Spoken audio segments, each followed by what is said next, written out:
Graça e paz para todos os irmãos aí do Facebook e também para todos os irmãos aí também que estão nos acompanhando pelo YouTube. Sejam todos bem-vindos à Igreja Sem Parede. Sejam todos bem-vindos ao Evangelho de Jesus Cristo ressuscitado. Meus amados e queridos irmãos, esse que vos fala é o irmão Fabiano Santana. Eu estou fazendo mais uma vez uma live para o nosso elevo espiritual, para a nossa edificação espiritual, para juntos crescermos na graça e no conhecimento do nosso Senhor Jesus Cristo. Meus amados irmãos, antes de entrarmos na palavra, eu quero fazer uma oração. A oração é a chave da vitória. Orar significa dialogar com Deus. Orar significa falar com Deus, conversar com Deus. Sendo assim, oremos. Pai Celestial, eu te louvo e engrandeço o teu nome.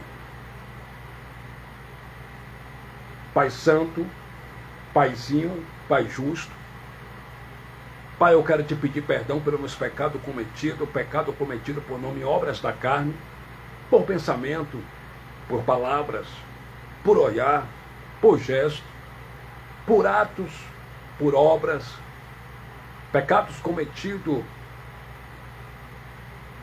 por palavras. Paizinho, me perdoa em nome de Cristo ressuscitado.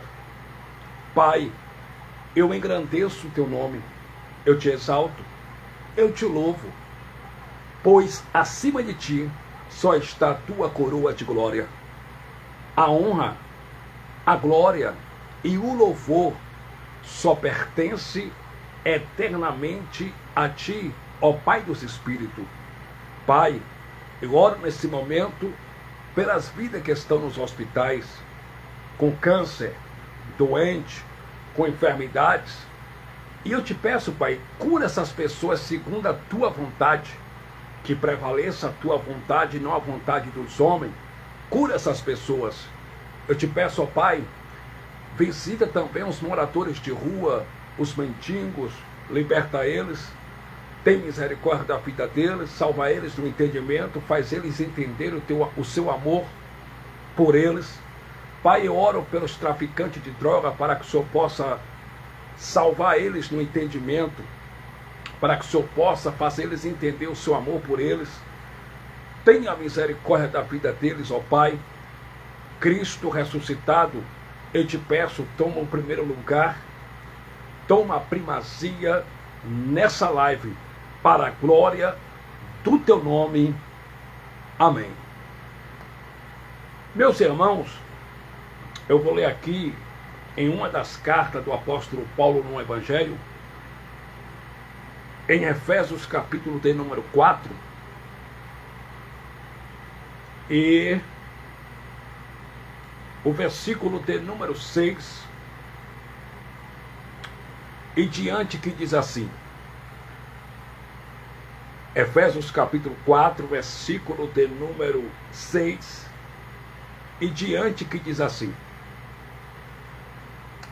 um só Deus e Pai de todos, o qual é sobre todos e por todos e em todos. Mas a graça foi dada a cada um de nós, segundo a medida do dom de Cristo. Versículo 8. Pelo que diz, subindo ao alto, levou cativo o cativeiro e deu dons aos homens. Versículo 9. Ora, isto ele subiu, que é senão que também antes tinha descido às partes mais baixas da terra. 10. Aquele que desceu é também o mesmo que subiu acima de todos os céus para cumprir todas as coisas. 11. E ele mesmo deu uns para apóstolos, e outros para profetas, e outros para evangelistas, e outros para pastores e doutores. 12. Querendo aperfeiçoamento dos santos, para a obra do ministério, para a edificação do corpo de Cristo. 13.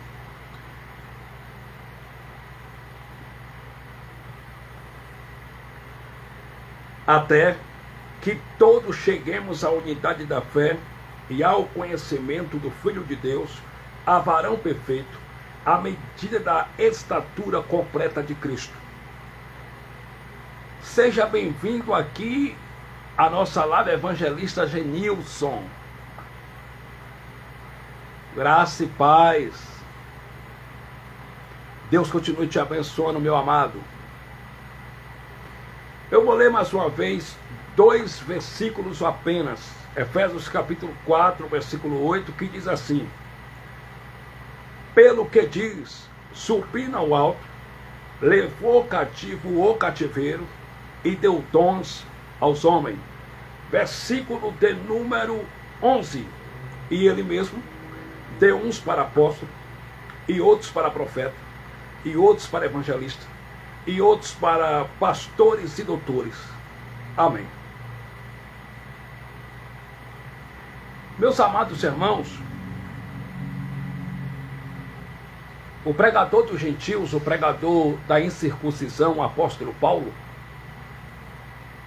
usado pelo Espírito Santo, escrevendo uma das suas cartas direcionada à Igreja de Cristo Vida, as pessoas que se reuniam em uma casa na progressiva cidade de Éfeso.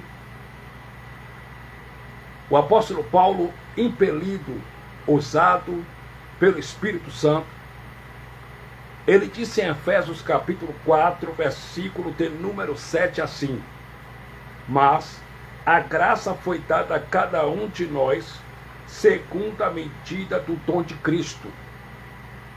No versículo 8, Paulo disse: pelo que diz, subindo ao alto, levou cativo o cativeiro e deu dons aos homens. Observe que o apóstolo Paulo disse que, pelo que diz, subindo ao alto, levou cativo o cativeiro e deu dons aos homens. Observe que Paulo disse, ele deu dons aos homens. Ele não deu título aos homens. Ele não deu cargo aos homens. Ele deu dons aos homens. Quando Paulo usa a expressão, pelo que diz, subindo ao alto, levou cativo o cativeiro e deu dons aos homens, quem deu dons aos homens aqui pode estar se referindo a Cristo. Pelo que diz, subindo ao alto, levou cativo o cativeiro e deu dons aos homens. Cristo deu dons aos homens. Agora, que dons? Aí Paulo vai mostrar no versículo 11. E ele mesmo deu uns para apóstolo, dom, e outros para profeta, dom, e outros para evangelista, dom, e outros para pastores e doutores, dom. Então, Cristo ressuscitado, ele deu dons aos homens. A uns ele deu dom de apóstolo, a outros ele deu dom de profeta, a outros ele deu dons de pastores, a outros ele deu dom de mestre, de doutores. Só que esses dons tinham um objetivo, e Paulo vai mostrar qual é o objetivo no versículo 12. Querendo o aperfeiçoamento dos santos para a obra do ministério, para a edificação do corpo de Cristo. Então, os dons de pastores, de mestre, de apóstolo, de evangelista, de doutores, de profetas, na época de Cristo, tinha um objetivo. Era para quê? Querendo o aperfeiçoamento do santo, era para o aperfeiçoamento do santo, para a obra do ministério, para a edificação do corpo de Cristo. E quem é o corpo de Cristo? O corpo de Cristo, disse Paulo pregando aos coríntios que se reuniam na progressiva cidade de Corinto em uma casa ao nome de Cristo ressuscitado, em 1 Coríntios capítulo 10, versículo 17, Paulo disse que o corpo de Cristo é a igreja. A igreja é o corpo de Cristo. E quando eu falo de igreja, eu não estou me referindo a paredes, a estrutura. Eu não estou me referindo a templos de pedra, porque a palavra igreja no grego recebe o nome de eclésia, do verbo akaleo, que vem de eclesiologia, que significa chamado de dentro para fora. Então a igreja de Cristo não é um templo de pedra, não é um lugar físico. A igreja de Cristo são vidas, são pessoas. Então esses dons que Cristo deu para os seus apóstolos, para os seus 12 discípulos, que também eram apóstolos, era para o aperfeiçoamento dos santos, para a obra do ministério, para a edificação do corpo de Cristo. Aí no versículo 13 Paulo continua dizendo: até que todos cheguemos à unidade da fé e ao conhecimento do Filho de Deus, a varão perfeito, à medida da estatura completa de Cristo. Então, esses dons que Cristo deu para os seus 12 discípulos na sua época, tinha também um objetivo para levar as pessoas novas convertidas ao amadurecimento da fé, ao amadurecimento cristão. Ora, a função dos 12 discípulos, dos 12 apóstolos, era mostrar o caminho para os meninos na fé. E quem era o caminho? Jesus Cristo. Depois que ele apontava o caminho, ensinava o caminho para o menino na fé, e uma vez que o menino na fé já estava andando com suas próprias pernas e já tinha chegado ao amadurecimento cristão, a missão dos discípulos de Cristo já havia acabado. A missão deles estava terminada. Então, a função dos 12 apóstolos, desses dons que Cristo deu para eles, para os 12 discípulos de Cristo, era para o aperfeiçoamento do santo, para a edificação do corpo de Cristo, até que todos cheguemos à unidade da fé. Ou seja, até que os meninos da fé, na época de Paulo, chegassem à unidade da fé e ao conhecimento do Filho de Deus.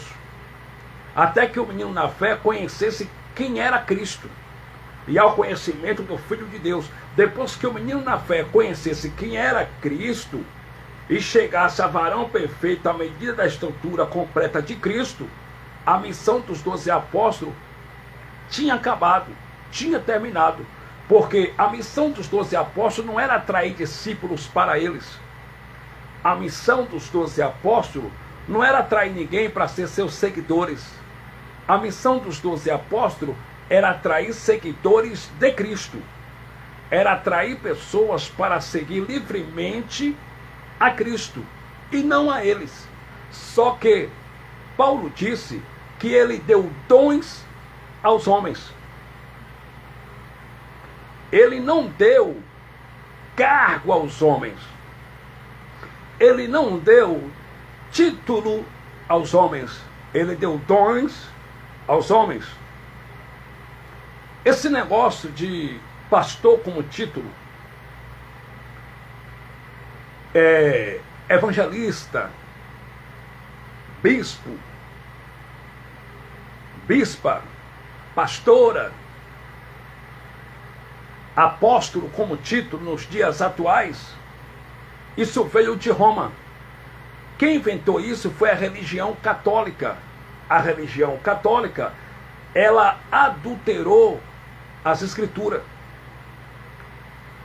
Por Constantino, que era um pagão do paganismo, quando Constantino, em 325 depois de Cristo, oficializou o cristianismo como uma das religiões oficiais do Império Romano, haja vista que o cristianismo nunca foi uma religião, o cristianismo sempre foi um caminho, como Jesus de Nazaré na época disse em João 14,6, no dia de sua carne: eu sou o caminho, a verdade e a vida, e ninguém vai ao Pai a não ser por mim. O cristianismo nunca foi uma religião, o cristianismo sempre foi o caminho. E quem é o caminho? Cristo. Quem era o caminho? Cristo. Hoje, Cristo não é mais o caminho, porque Deus habita hoje em todos. Mas na época de Jesus de Nazaré era o caminho para levar o homem a Deus, porque só ele que ligava o homem a Deus. Hoje, ele não liga mais ninguém a Deus, ele já nos ligou com sua morte na cruz. Então, ele deu dons aos homens, só que Constantino, imperador romano, por uma questão política, ele queria ganhar poderes, queria conquistar mais 3 nações, e por uma questão política, ele se filiou, ele se uniu com os papas, com os bispos, com os cardeais da religião católica e oficializou o cristianismo. E uma vez que ele oficializou o cristianismo em 325 depois de Cristo, Constantino era pagão do paganismo. E os pagãos, ele chamava seus templos de pedra de lugar santo, de lugar sagrado. Ele chamava o seu altar, o seu púlpito de lugar santo, de lugar sagrado. E ele também endeusava as coisas. E eles também chamavam seus templos de lugar consagrado, de lugar santo. Por isso que Constantino, em 325 depois de Cristo, quando oficializou o cristianismo, ele mandou construir a basílica que o Papa Leão X construiu, a basílica da religião católica. E ele mandou construir templos católicos e chamou de Casa de Deus, de lugar santo, de a casa de Deus, porque Constantino era pagão, tinha uma mente pagã, ele era do paganismo. Por isso que Constantino também mandou colocar púlpito na religião católica e chamou os púlpitos de altar, de lugar santo, de lugar consagrado. Isso é paganismo. E aí Constantino, ele mandou os soldados romanos ir na casa dos verdadeiros cristãos, tomar os originais da Bíblia, que era escrita em pergaminho, e ele fez a Bíblia católica.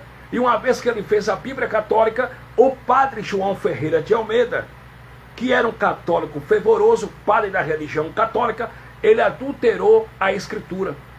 Essa Bíblia que nós usamos hoje, ela foi adulterada.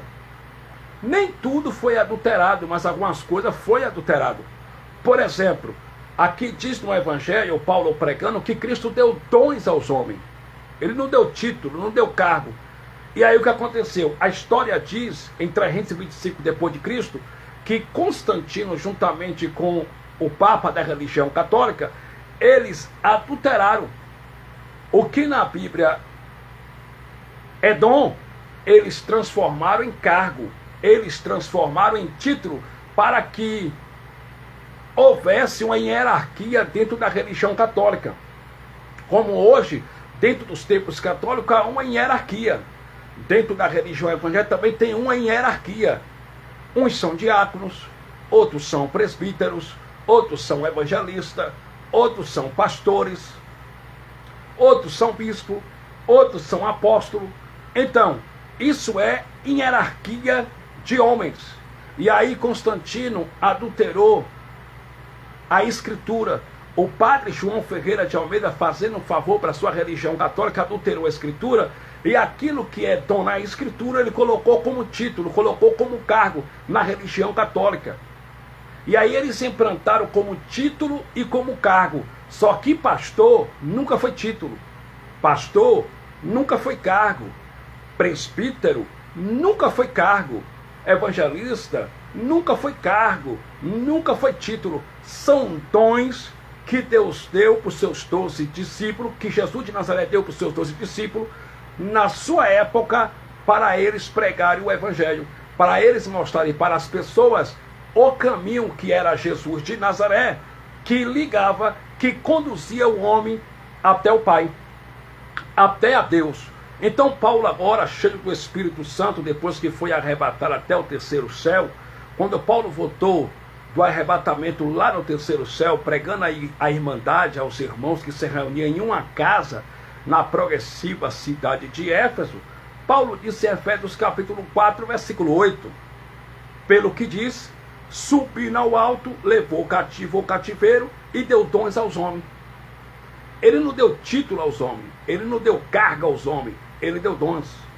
Aí no versículo 11, Paulo vai mostrar esses dons. E ele mesmo deu uns para apóstolos, e outros para profetas, e outros para evangelistas, e outros para pastores e doutores. Versículo 12, querendo o aperfeiçoamento do santo para a obra do ministério, para a edificação do corpo de Cristo. Então, meu amado, evangelista, pastor, apóstolo, não é cargo, não é título, é dom. E o dom quem dá é o Criador. Quem dá o dom é Deus. E Ele dá o dom de pastor para quem Ele quer. Ele dá o dom de apóstolo para quem Ele quer. Ele dá o dom de evangelista para quem Ele quer. Ora, quem tem um dom de apóstolo, tem também um dom de pastor, tem um dom de profeta, tem um dom de doutor, entende? Tem um dom também de evangelista, mas isso é dom, não é título e não é cargo. Só que a religião católica criou a hierarquia, como tem hoje dentro dos templos religiosos, a hierarquia. O cara que é diácono, dentro da Assembleia de Deus Dete, que de Deus não tem nada, é tido como orelha seca. Porque dentro da religião, do templo da Assembleia, diácono é para servir. Diácono é para colocar água lá no suposto púlpito, né? No púlpito genérico do intitulado pastor. Diácono é para servir, receber pessoas na porta do templo, dentro da instituição Assembleia dos Homens, porque de Deus não tem nada. Diácono é tido como orelha seca, é tido como qualquer um. Já quando o cara recebe lá a consagração com óleo na cabeça, que os intitulados pastores compram no mercadinho de Seu Manel, aquele óleo, até mesmo às vezes óleo de comida, e joga na cabeça do cara e fala: a partir de hoje tu é presbítero. Já o cara que é presbítero já tem uma moralzinha, já pode sentar no púlpito genérico, já pode fazer parte de reunião, de ministério entre eles lá. Uma palavra de um presbítero já tem um peso, eles já acatam um conselho de um presbítero. Entende? Evangelista, quando o cara chega a ser evangelista dentro da Assembleia, e até mesmo também dentro de outras instituições aí, como Assembleia Madureira, Assembleia Missão, Quadrangular e outros ministérios, o cara chega a ser evangelista, já é um cargo convencional, o cara já faz parte da convenção. Quando o cara chega a ser consagrado a pastor, também é um cargo convencional, o cara já chega a fazer parte da mesa de pastores na convenção. O cara faz parte da convenção. E como o cara faz parte da convenção, o cara ganha o quê? O cara que tem uma credencial de pastor e ele é ligado à convenção. E nessa convenção tem um intitulado pastor presidente que manda nos demais pastores.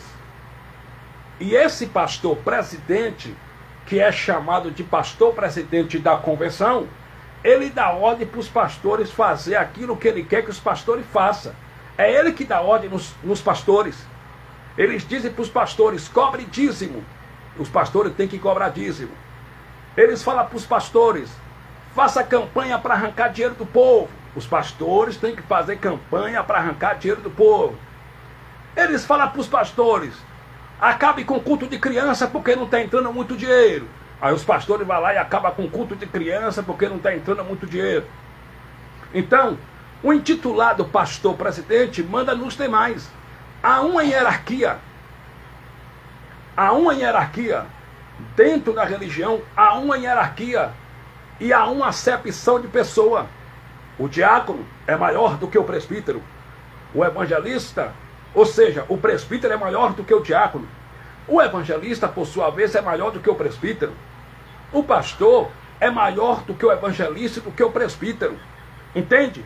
Só que no Evangelho, disse Paulo pregando aos irmãos que se reuniam na progressiva cidade de Éfeso, que isso não é cargo, isso não é título, isso é dom. É Deus que dá o dom, meu amigo. É Deus que dá o dom. Ele dá o dom para quem Ele quer, porque o critério de Deus é diferente do critério da religião. Dentro da religião evangélica, especialmente, para o cara ser pastor, o cara tem que ter o curso de teologia. No mínimo, o cara tem que ter o básico em teologia. No mínimo, o básico em teologia. Em alguns lugares, tem mais exigência. O cara tem que ter um bacharel em teologia. O cara tem que ter uma boa oratória. O cara, se possível for, tem que falar em hebraico e em grego também. Isso é o critério da religião. E aí o que acontece? Dentro das salas de teologia, estão cheias de pessoas fazendo um curso teológico para ser consagrada a pastor. Mas qual é o intuito que essas pessoas estão fazendo teologia? É para o bem do povo? É para ajudar vidas? Não, senhor. Eles estão fazendo um curso teológico para roubar. Eles estão fazendo um curso de teologia para ser consagrado a pastor, para se sentir melhores do que os outros homens que estão sentados na cadeira, para se sentir por cima e para mandar e desmandar em pessoas. E para receber altos salários. Porque um pastor dentro da Assembleia dos Homens, um pastor de campo, ele recebe no mínimo aí 20 salário mínimo, 30 salário mínimo, 40 salário mínimo, para pregar heresia, a lei de Moisés, e para não fazer nada pelo povo. É por isso que eles hoje, eles brigam para ser pastor. Eles brigam por cargos. Cada um quer uma cadeira. Cada um quer ser apóstolo. Cada um quer ser bispo. Cada um quer ser evangelista. Eles brigam por uma monecratura, mas não estão nem aí pelo povo que está passando fome. Eles brigam por uma monecratura, mas não estão nem aí pelas pessoas que estão na favela morrendo de fome, pelos moradores de rua que estão na sarjeta. Eles brigam por cargos, mas não estão nem aí para ajudar ninguém e para amar ninguém. Isso é religião. É um sistema podre de homens. É um sistema apodrecido, corrupto. Entende? E eles estão aí com seus títulos. Eu sou apóstolo. Eu sou pastor presidente. Alô? Não existe pastor presidente. No Evangelho não tem a palavra pastor presidente. Na igreja primitiva nunca existiu pastor presidente nem apóstolo presidente. Porque eu só conheço no Evangelho um presidente. E o nome dele é o Cristo ressuscitado. Presidente da igreja, vida das pessoas, não é homens, meu amado. Presidente da igreja é Cristo. E ele fundou a sua igreja, foi na cruz do Calvário. O resto é pirataria. Efésios capítulo 2, versículo 15, disse Paulo, que Cristo na sua carne, com sua morte na cruz, ele desfez a inimizade. Que inimizade? A inimizade entre judeus e grego, entre judeus e gentios. A palavra congregar significa se reunir. Cristo na cruz reuniu, ele congregou judeus e gentios, fazendo desses dois povos um só povo, e fez a reconciliação de ambos para com Deus. Na cruz, ele fundou a sua igreja. Homens não têm igreja. Homens têm empresa para mandar e desmandar. Homens têm empresa para passar de parente para parente. Homens têm empresa para pegar seu filho que é um pilantra, um adúltero, e colocar como pastor presidente de tal campo. Homens têm empresa, meu amado, para mandar e para desmandar. Mas o pastor presidente da igreja só existe um, é o Cristo ressuscitado. E ele fundou sua igreja, foi na cruz. Então, o critério de Deus é diferente do critério da religião. Na religião, para o cara ser pastor, o cara tem que puxar o saco de outros intitulados pastores, se possível lavar o carro do pastor. Tem isso também, puxar o saco, carregar pasta. Carregar pasta de outros intitulados pastor, para ele indicar o cara, colocar o nome do cara para o cara ser consagrado. Tem isso também, viu? E na religião também, para o cara chegar pastor, tem muitos que pagam. Abre a carteira e paga 2.000. Paga 5.000 para ser consagrado. Paga 10.000 para ser consagrado a pastor. Mas pastor, meus irmãos, não é cargo e não é título. Pastor é dom. Existem pessoas que você não dá nada às vezes, que não tem nem a 2ª série, mas achou graça e Deus tem um dom de pastor. É uma pessoa simples, marido de uma só mulher, uma pessoa mansa, uma pessoa que aponta para as pessoas Cristo, o ressuscitado, que não está em busca de dinheiro, que não está em busca de fama, de glamour, de holofote, de mídia, que não está em busca de coisas dessa terra, mas simplesmente quer pregar o verdadeiro evangelho. Isso é uma pessoa que tem um dom de pastor. Só que o que eu vejo hoje é diversas pessoas se intitulando pastores. É pastor fulano de tal, é pastor Bertano, e agora tem um bocado aí também se intitulando bispo. Antigamente eles se intitulavam pastor, e agora eles estão se intitulando bispo. É bispo fulano, é bispo Bertano. Daqui a uns dias eles vão se intitular Nossa Majestade, Semideus. Nossa Majestade fulano de tal, Semideus Bertano. Então, isso são títulos criados por homens. Títulos dados por homens. Porque no Evangelho Cristo deu dons aos homens. E pastor como título, eu só reconheço um, que é o Cristo ressuscitado. Ele sim é pastor como título.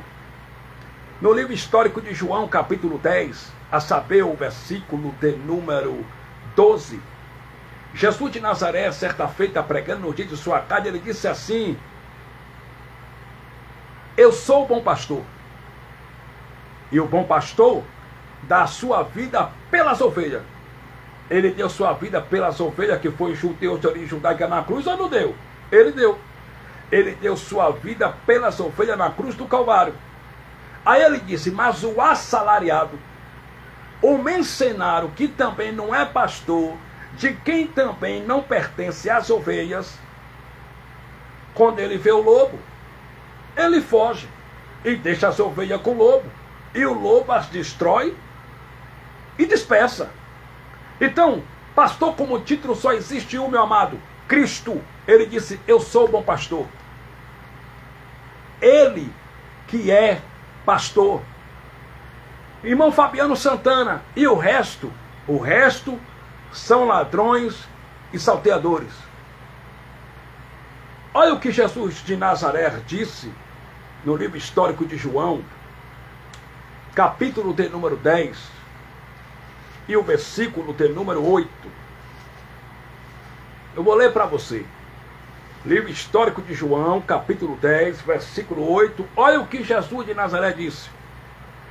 Eu não inventei não, tá? Quem disse isso aqui foi Jesus de Nazaré nos dias de sua carne. Olha o que ele disse.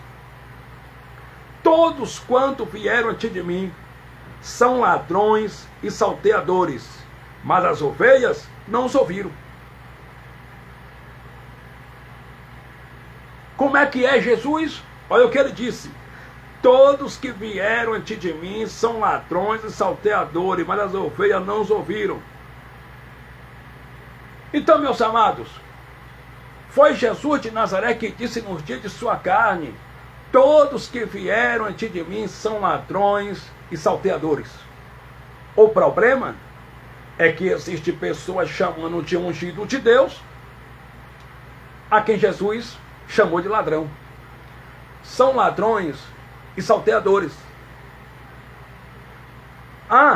E esse negócio de consagração com óleo na cabeça de evangelista, de pastor, de apóstolo, de bispo, pastora, apóstola, esse negócio de consagrar alguém com óleo na cabeça, pessoal de comida, esse negócio era coisa da lei de Moisés, era a ordenança da lei de Moisés, porque na lei de Moisés o azeite era utilizado para consagrar 4 classes de pessoas. Primeiro, reis. Segundo, profetas. Terceiro, juízes. Quarto, sacerdote. Ser consagrado com azeite no Antigo Pacto, no Antigo Testamento, significava estar revestido do poder de Deus. Quando o cara recebia a unção com óleo na cabeça, na lei de Moisés, o poder de Deus se apossava dele. Então, esse negócio de consagrar pessoas com óleo na cabeça era a ordenança da lei de Moisés. E a lei de Moisés, Cristo aboliu com a sua morte na cruz. E em Cristo, na graça, não tem mais unção com óleo na cabeça. Isso hoje não é evangelho. Isso hoje é feitiçaria. Isso hoje é macumbogeia. Por isso que no livro dos Salmos, de número 89, versículo 20, Deus falou mesmo assim: achei a Davi, meu servo, homem segundo o meu coração, e com meu santo óleo eu lhe ungi. Por quê? Porque o óleo, o azeite no Antigo Testamento era usado para consagrar sacerdote, profeta, juízes e reis. E até na lei de Moisés, no Antigo Pacto, o azeite não era usado, não era utilizado para consagrar evangelista, pois não existia o dom de evangelista naquele tempo. Não era usado para consagrar pastor, era usado para consagrar reis, sacerdotes, juízes e profetas. E o que os pastores mercenários do Brasil fizeram? Eles pegaram, criaram o seu sistema e inventaram. Eles pegam um cara, eles pegam qualquer um, colocam de joelho, pegam um óleo de comida que ele compra na mercearia de seu Zé, joga na cabeça do cara e fala: a partir de agora tu é pastor. Aí vai numa gráfica, manda fazer a credencial com o nome do cara todo, aí coloca lá: pastor fulano de tal. Está usurpando um título que só pertence ao Criador, porque pastor só é Cristo. O resto são ladrões, são salteadores. Essa mensagem é dura de ouvir? É, mas é a verdade. Só Cristo é pastor. Quer ver? Hebreus capítulo 13, versículo de número 20. Olha o que Paulo disse. Eu vou lhe provar biblicamente que pastor só há um, que é Cristo. Hebreus 13, 20. Olha o que Paulo disse. Ora, o Deus de paz, que pelo sangue do concerto eterno tornou a trazer dos mortos a nosso Senhor Jesus Cristo, grande pastor das ovelhas. Quem é pastor? Jesus Cristo. Ele é o grande pastor. Então, quem se intitula pastor hoje é mercenário. Está usurpando um título que só pertence a Cristo. Só ele é pastor. Então, meus amados e queridos irmãos,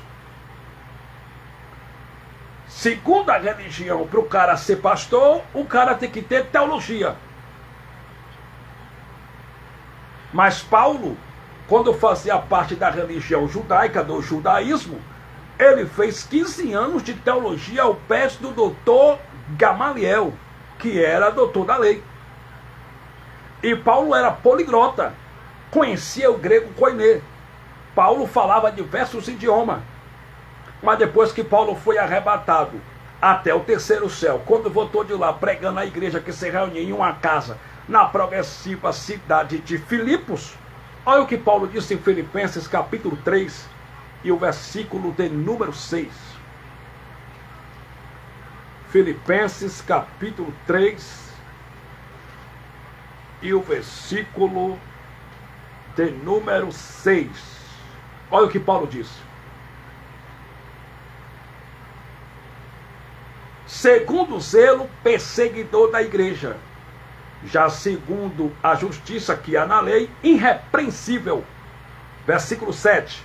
Mas o que para mim era ganho, reputei-o perda por Cristo. E na verdade, tenho também por perda todas as coisas pela excelência do conhecimento de Cristo Jesus, meu Senhor, pelo qual sofri a perda de todas estas coisas e as considero como esterco para que possa ganhar a Cristo.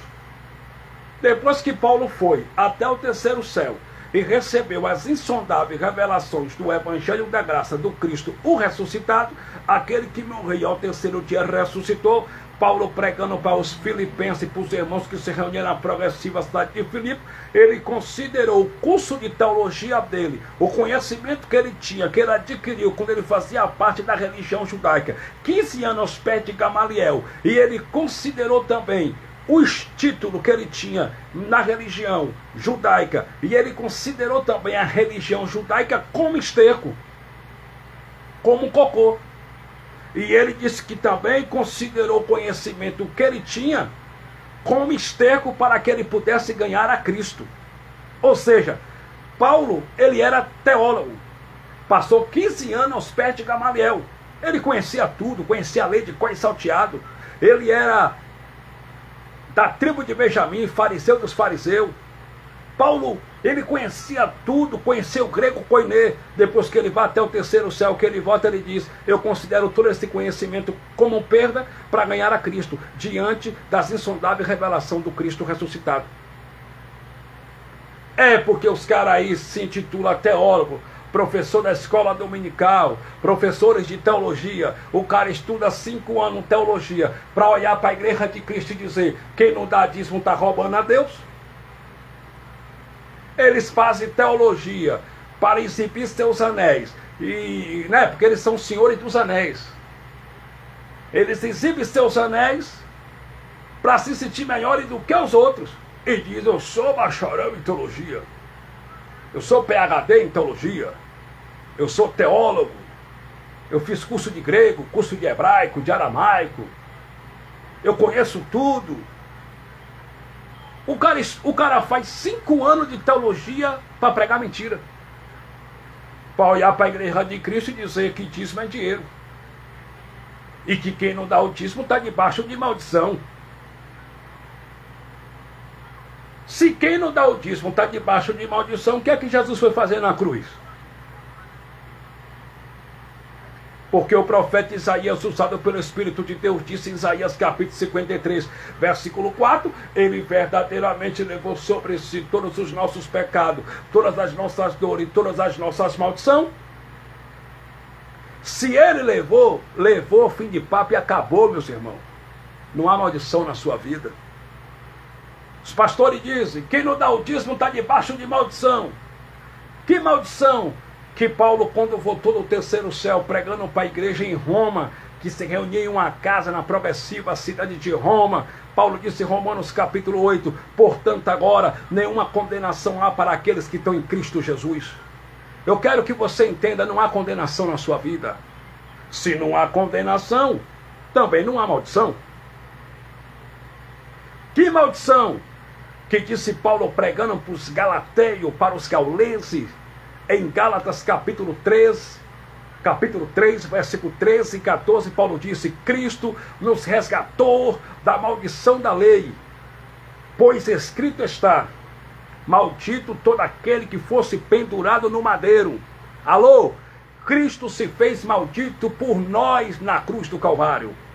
Cristo na cruz levou todas as nossas maldições. Na tua vida, eleito, não existe maldição. Você é abençoado.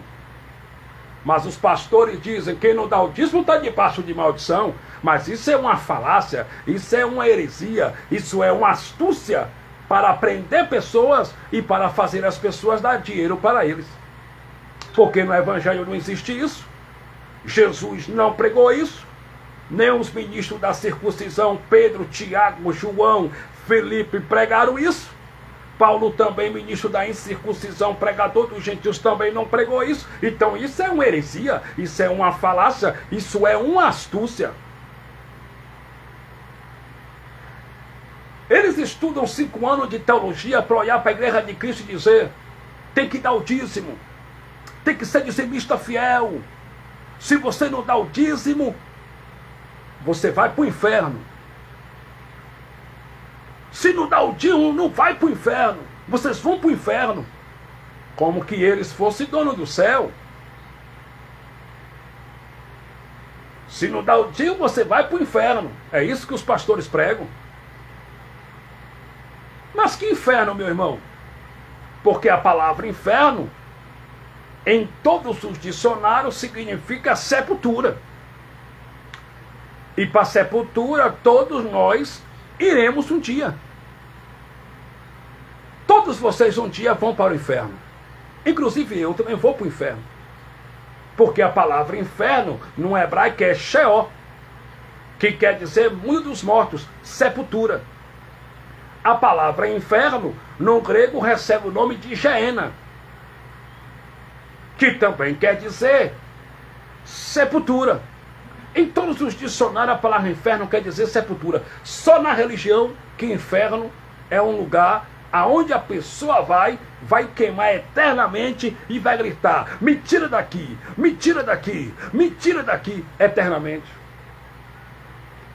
Só na religião que a palavra inferno, segundo os religiosos dizem, os pastores pregam, que é um lugar que o cara, querendo morrer, a morte vai fugir deles. Vai pegar uma faca, vai meter no corpo e vai se cortar, e vai pegar um revólver e vai tirar na cabeça e pum! E mesmo assim o cara nunca morre e fica penando eternamente, gritando: me tira daqui, me tira daqui. Mas isso não tem base bíblica. Primeiro, Deus profetizou em Gênesis 3,19 que o homem comerá do sol do seu rosto todos os dias da sua vida, até que volte ao pó, porque do pó foi formado. Então, quando o ser humano morre, ele vai para onde? O corpo vai para onde? Volta para onde? Para o pó, como era antes. Eclesiastes capítulo 12, versículo 7, disse Salomão que quando o homem morre, o pó volta a ser como era antes pó, o pó volta para o pó, e o espírito volta para Deus que o deu. Então quer dizer, se os pastores estão dizendo que quando o cara desce ao inferno, vai para o inferno, ou seja, para o suposto inferno que eles criaram, o suposto inferno que a religião católica criou, e os pastores que se dizem protestantes também apregoam. Se o cara vai para o suposto inferno e chega lá, o cara pega uma faca, mete no corpo, começa a se cortar e nunca morre, e grita: me tira daqui, me tira daqui. Então isso quer dizer que o pó não volta a ser como era antes. O cara vai para o inferno com o corpo, com tudo.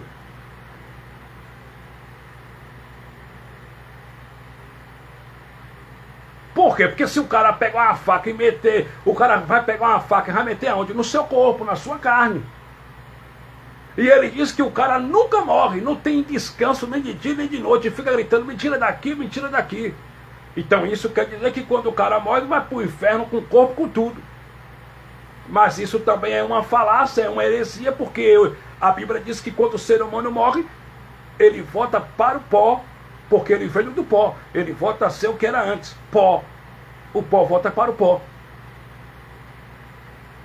E tem outros pastores que já dizem assim, que quando o ser humano morre, o corpo volta para o pó, o corpo volta para o pó, mas a alma do ser humano vai para o suposto inferno. Mas a palavra alma no grego recebe o nome de psique, que vem de psicologia, que significa centro das emoções. Só que a Bíblia diz que quando o ser humano morre, na sepultura não há lembrança de nada. E o que faz o ser humano ter lembrança de um dia após o outro é a alma. O que faz o homem lembrar de um dia após o outro é a alma, porque a alma é o centro das emoções. É a alma que faz o homem ter sede. É a alma que faz o homem sentir fome. É a alma que faz o ser humano lembrar de algo que ele fez ontem. É a alma. Então, alma quer dizer mente, intelecto. Então, quando o homem morre, a alma volta para o pó, junto com o corpo. Porque o corpo volta para o pó como era, e a alma também volta junto. A única coisa, meus irmãos, que volta para Deus é o espírito. Eclesiastes capítulo 12, versículo 7, o sábio Salomão disse: porque o homem volta para o pó como era. O pó volta para o pó, e o espírito volta para Deus que o deu. Ora, se o espírito volta para Deus que o deu, porque esse espírito um dia esteve lá no céu com Deus.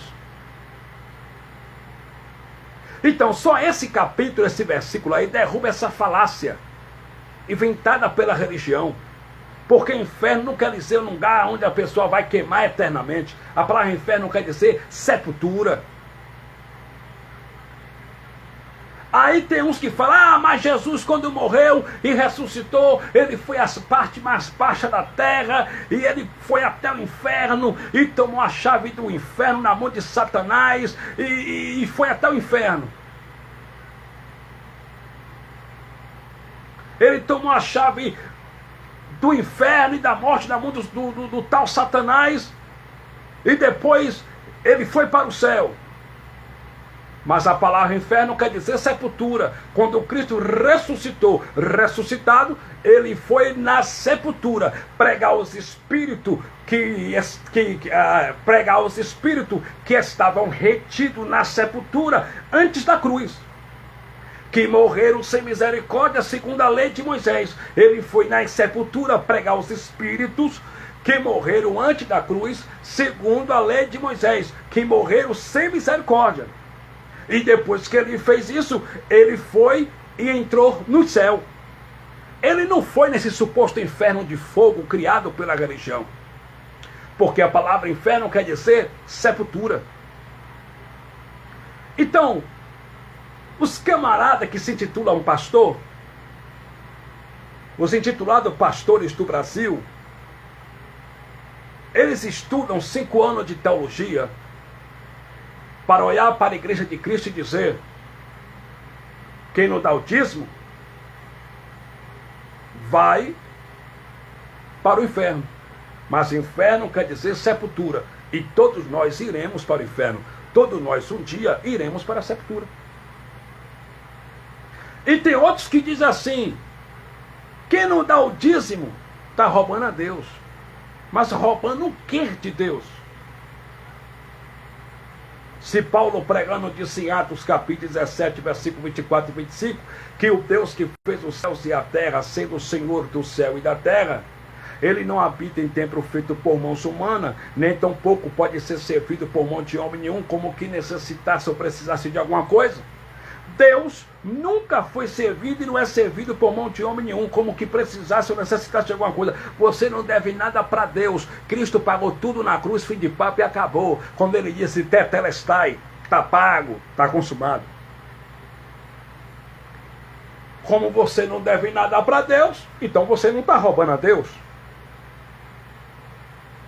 Mas os intitulados pastores dizem que não dá o dízimo, está roubando a Deus. E as pessoas entram em um lugar, às vezes, para ouvir o evangelho, para ouvir uma palavra que alegra o coração, que alegra a alma, que alegra o espírito. O cara entra dentro de um templo religioso para ver o intitulado pastor pregar e dizer: se você não dá dinheiro para Deus, ele vai te mandar para o inferno. Se você não dá dinheiro para Deus, você está roubando a Deus. Mas isso não tem no evangelho.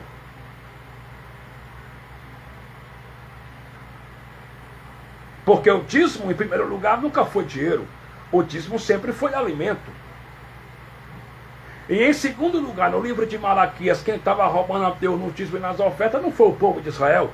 Quem estava roubando a Deus em Malaquias foi o sacerdote oriundos da tribo de Levi. E quem rouba hoje são os intitulados pastores em cada esquina do Brasil, com seus templos religiosos. É ou não é? É.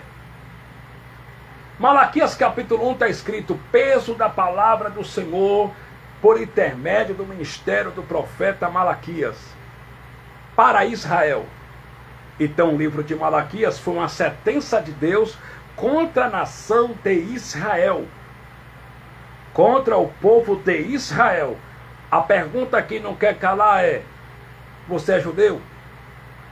Você é de Israel? Você é israelita? Não. Então o livro de Malaquias não foi escrito para você. O livro de Malaquias não foi escrito para mim. O livro de Malaquias, irmão Laelso Avelino, foi escrito para a nação de Israel. Em Malaquias capítulo 1, versículo 6, Deus usando o profeta Malaquias para repreender aqueles sacerdotes oriundos da tribo de Levi. Malaquias começa repreendendo e diz assim, pelo Espírito de Deus: se eu sou Senhor, cadê o meu respeito de Senhor? Se eu sou pai, cadê a minha honradez de pai? Os sacerdotes, vocês estão desprezando o meu nome. Vocês estão oferecendo um pão imundo na minha mesa. Por quê? Porque os israelitas, o povo de Israel, estavam levando o dízimo roubado, que ele roubava nas fazendas dos seus vizinhos. Lá em Israel, estavam levando o dízimo, animais defeituosos, cego, coxo, aleijado, e estavam oferecendo para Deus. E em vez dos sacerdotes oriundos da tribo de Levi rejeitarem aqueles dízimos defeituosos, eles estavam recebendo e estavam oferecendo para Deus. E os maiores dízimos, alimentos, em vez deles repartir com órfão, com viúva, com viajante, com forasteiro, e os sacerdotes e os levitas oriundos da tribo de Levi, que não tinham parte nem herança entre o povo de Israel, eles estavam fazendo o quê? Levando para suas casas. Aí Deus agora levanta a mão aqui e fala: vocês estão roubando, cambada. Vocês estão desprezando o meu nome. Vocês estão oferecendo um pão imundo na minha mesa. Aí em Malaquias capítulo 1, versículo 8, Deus usou Malaquias e disse bem assim: por isso eu, Deus, não estou nem aí para o sacrifício de vocês, para o holocausto de vocês, porque vocês desprezaram o meu nome. Aí dando continuidade, em Malaquias capítulo 12, Deus ainda usando Malaquias disse: e esse mandamento é para vós, ó sacerdotes. Então o mandamento não foi para o povo de Israel. O mandamento foi para a liderança. O mandamento foi para os sacerdotes oriundos da tribo de Levi. E esse mandamento é para vós, ó sacerdotes. Se vocês não propuserem no coração de vocês dar honra a meu nome, eu, Deus, prometo que eu vou amaldiçoar as bênçãos de vocês. E na verdade, eu já tenho amaldiçoado. Se vocês não propuserem no coração de vocês dar honra a meu nome, eu, Deus, prometo que eu vou acabar com a descendência de vocês. Eu vou pegar os estercos dos animais defeituosos que vocês ofereceram no meu altar e vou lançar na cara de vocês, cambada. Porque vocês quebraram o pacto, a aliança que eu fiz com Levi. E qual foi o pacto, a aliança que Deus fez com Levi? Que o dízimo alimento tinha que ser repartido com viúvas, com órfão, viajante, forasteiro, e os levitas da tribo de Levi, que não tinham parte nem herança entre o povo de Israel. E eles estavam fazendo tudo ao contrário. Os piores dízimos estavam apresentando para Deus e oferecendo para Deus. Os maiores dízimos levando para suas casas, distribuindo entre seus filhos, parentes, igual os pastores hoje, igual essa coisa de hoje. Pega o dinheiro do povo para sustentar maconha de filho, pega o dinheiro do povo para sustentar pó de filho, pega o dinheiro do povo para dar avião para o filho, para colocar empresa para a filha, para comprar carro novo para o filho. É ou não é? É. E eu estou denunciando aqui nessa live. Vocês estão fazendo tudo ao contrário. Aí dando continuidade em Malaquias capítulo 3, versículo 8, Deus usou Malaquias e disse: roubará o homem a Deus, todavia vós me roubais. Mas espera aí, vós quem? Conforme Malaquias capítulo 1 e Malaquias capítulo 2 que eu citei aqui. Vós quem? Os sacerdotes oriundos da tribo de Levi. Eles que estavam roubando de Deus os dízimos e as ofertas. Eles que estavam roubando os dízimos e as ofertas. E quem rouba hoje são os pastores do Brasil.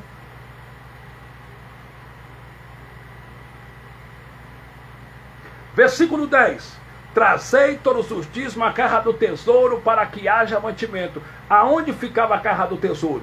A casa do tesouro não existe mais. Era o templo de Jerusalém que caiu em 70 depois de Cristo. E quem profetizou a queda do templo de pé de Jerusalém foi Jesus de Nazaré. Tu te lembras? Lá no livro histórico de Mateus, capítulo 24, quando ele olhou para os seus 12 discípulos e disse assim: está vendo esse templo? Está vendo essa estrutura? Em verdade vos digo. Jesus de Nazaré sempre falava em verdade, ele nunca falou em mentira. Ele disse: em verdade vos digo, que não ficará pedra sobre pedra que não seja derrubada. Essa profecia se cumpriu no ano 70 depois de Cristo, em 70 DC, quando o general romano Tito II invadiu Jerusalém com o exército romano e destruiu o templo de Jerusalém. Jesus destruiu o templo de pé de Jerusalém para fazer de mim e você o templo e morada dele. Hoje, na graça, nós que somos o templo. Trazei todos os dias uma casa do tesouro para que haja dinheiro na minha casa.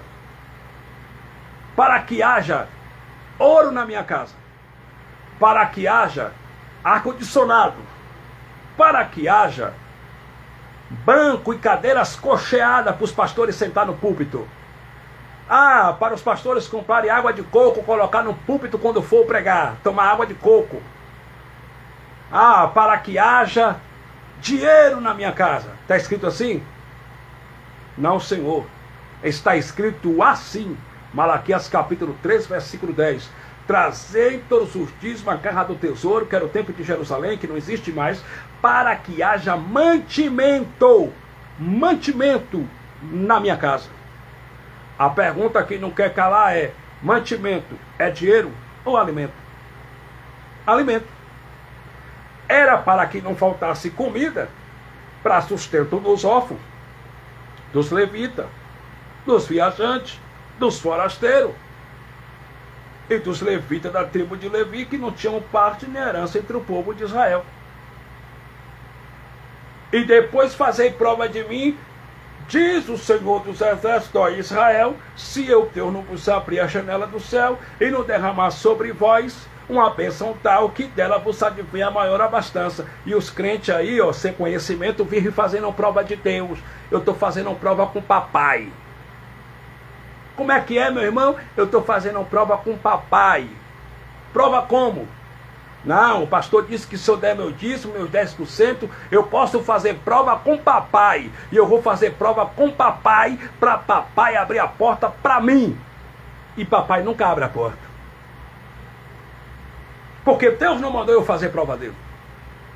E tem uns que falam assim: meu irmão, o senhor nunca leu não Malaquias capítulo 3, versículo 10, aonde Deus manda a gente fazer prova dele? É o único versículo, meu irmão, que Deus manda a gente fazer prova.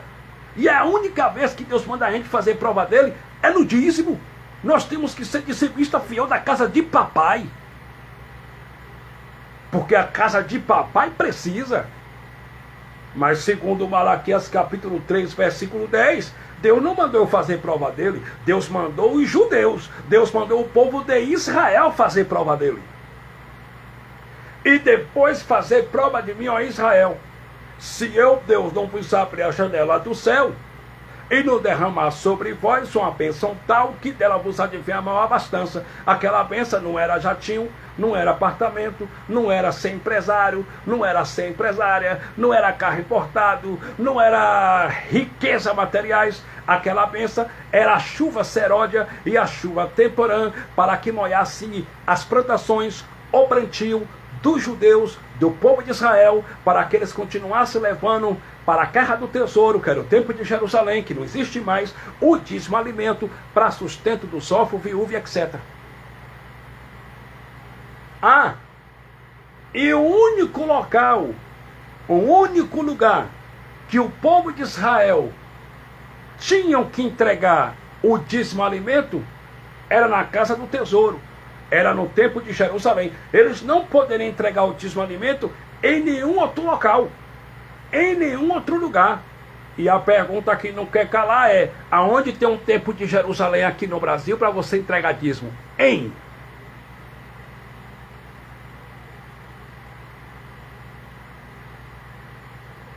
Você que defende a esses intitulados pastores, e você também, pastor, que depois vai ouvir essa mensagem, porque tem muitos aí que ouvem, né, são curiosos, que ouvem a mensagem. Eu quero lhe perguntar, aonde é aqui no Brasil que tem o Templo de Jerusalém? Em nenhum lugar. O Templo de Jerusalém caiu em 70 depois de Cristo. Não existe mais. Ah, e só quem poderia recolher dízimo alimento eram sacerdotes oriundos da tribo de Levi. Paulo disse no Evangelho para os hebreus, para os judeus, em Hebreus capítulo 7, versículo 5, assim: os que dentre os filhos de Levi têm um sacerdócio, ou seja, é sacerdote, tem um direito segundo a lei. Que lei? Tem mandamento segundo a lei. Que lei? A lei de Moisés, de recolher dízimo do seu povo. Que povo? O povo de Israel, dos judeus. Tem mandamento segundo a lei de recolher dízimo do seu povo. Ainda que esses tenham descendido do lombo de Abraão. Então só quem poderia recolher dízimo alimento eram sacerdotes oriundos da tribo de Levi. A pergunta que não quer calar é: seu pastor é sacerdote da tribo de Levi? Hein? Onde é que tem um pastor aí, sacerdote da tribo de Levi, para me entregar o dízimo para ele? Tem? Lá em Roma tem? Aqui no Brasil tem? Nos Estados Unidos tem? Um pastor sacerdote oriundo da tribo de Levi? Não tem. Então só quem poderia recolher dízimo eram sacerdotes oriundos da tribo de Levi. Os pastores do Brasil não são sacerdotes oriundos da tribo de Levi. E o povo de Israel só poderia entregar o dízimo alimento na casa do tesouro, que era o templo de Jerusalém. E no Brasil não tem um templo de Jerusalém. O templo de Jerusalém já caiu. E isso que os pastores fazem é o quê? Roubo. Porque eles estão usando algo que era uma ordenança da lei de Moisés, trouxeram hoje para os brasileiros, colocaram nas costas dos gentios, e eles se intitulam pastores, sacerdotes, e dizem: traga os dízimos à casa do tesouro. Lógico, a casa do tesouro é a conta deles. Porque todo esse dinheiro que os crentes dão dentro dos templos religiosos evangélicos, o dinheiro dos crentes está tudo nas contas dos pastores.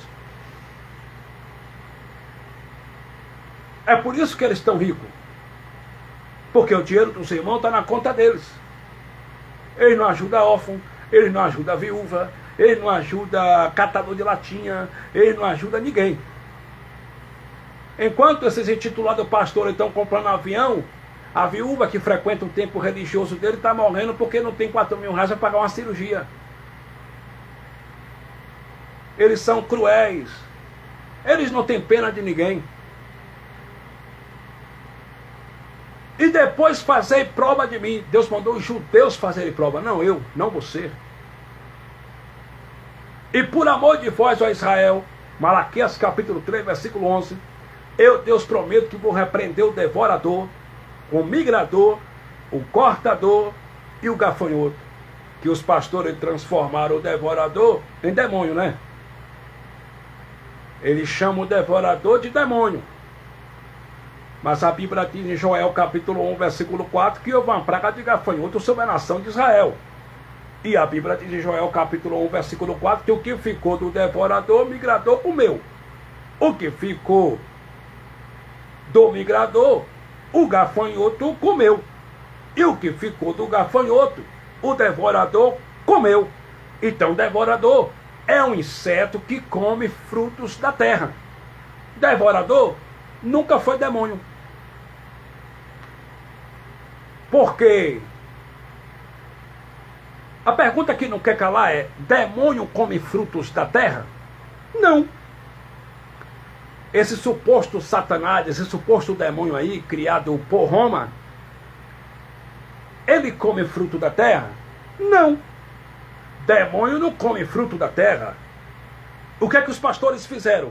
Eles pegaram um simples gafanhoto, um simples devorador, que se alimenta, que come frutos da terra, e transformou em demônio. E eles olham para os crentes e dizem: se você não dá o dízimo para Deus, o devorador vai na tua casa, vai acabar teu casamento, teus filhos vão ficar doentes, vai queimar teu som, vai queimar tua geladeira, vai queimar teu celular, vai queimar tudo. E os religiosos vivem em guerra consigo mesmo, porque religioso não vive em paz consigo mesmo. Eu tenho que dar dízimo, senão o devorador vai na minha casa, senão meu casamento vai acabar. O pastor disse que se eu não dar o dízimo, minha geladeira vai queimar, vai quebrar tudo.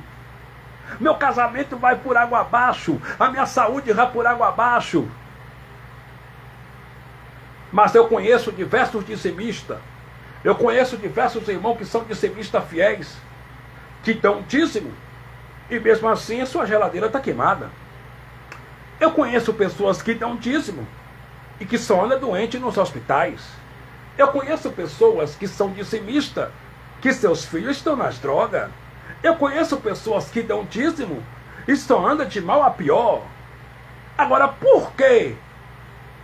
Não era para eles usarem as melhores roupas de marca? Não era para esse povo aí que dá esse falso dízimo inventado por homem, dinheiro mensal, que dão esse falso dízimo, comer do bom do melhor? Não era para esses irmãos que dão dízimo aí, esse falso dízimo em dinheiro mensal inventado pela religião católica, e que os pastores também copiaram da sua mãe religião católica, e ela tomando 10% do povo aí? Não era para esse povo aí estarem rico, bem financeiramente? Por que não estão? Porque não foi o dono da igreja que fez essa promessa para eles. Quem fez essa promessa para eles, que eles vão prosperar, que eles vão ter carro, que eles não vão andar doente, que eles vão ganhar 100 vezes mais, foi os pastores e mercenários cães gulosos do Brasil.